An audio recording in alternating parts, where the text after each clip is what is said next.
આપ જોઈ રહ્યા છો કૃષ્ણા કિંગ મીડિયામાં આ તમામ જે દ્રશ્યો બતાવવાની જે કોશિશ કરી રહ્યો છું એ આજે નવા ગામના યુવાનો 50થી વધારે બાઇકો સાથે અને ટ્રેક્ટર સાથે રેલી યોજી અને એમના ગામમાંથી જ્યારે અહીંયા બેઠેલા ખેડૂતોને ભોજન આપવાનો જ્યારે નિર્ણય કર્યો હતો અને એ જ આજે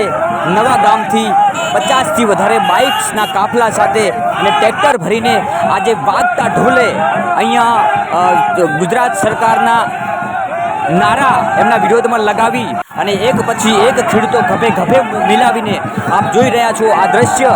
દ્રશ્ય જ બતાવી રહ્યા છે કે ખેડૂતોમાં હવે કેટલો આક્રોશ વધ્યો છે, ખેડૂતો હવે કેટલા આંદોલનના મૂડમાં છે, ખેડૂતોમાં જે આક્રોશ વધ્યો છે આ આક્રોશને લઈને પણ સરકારને ઝૂકવું પડશે, આ આક્રોશને લઈને પણ સરકારને નિર્ણય પણ કરવો પડશે અને આખરે જે માંગણી છે ખેડૂતોની એ 8 કલાકની સતત વીજળી પણ આપવી પડશે. કારણ કે આટલું જે જોશ અને જુસ્સા સાથે એક પછી એક ગામડાઓ જોડાઈ રહ્યા છે. આવતીકાલે દિયોદર બંધનું એલાન છે, ત્યારબાદ એક પછી એક ગામડા બંધનું એલાન આપશે અને તમામ સંગઠનો તમામ ગામના યુવાનો આવી રીતે જોશ અને જુસ્સાથી જોડાશે. તો આવનારા સમયમાં ચોક્કસથી કહી શકાય કે જે આવનારા સમયમાં ચોક્કસથી જે પ્રકારે આ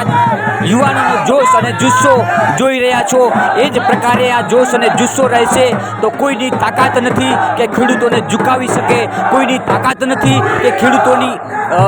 જે માંગણી છે એને ના સ્વીકારી શકે. આખરે સરકારની આ માંગણી સ્વીકારવી પડશે અને આવનારા સમયમાં ખેડૂતોને સાથે સમાધાન પણ કરવું પડશે. કારણ કે આખરે જગત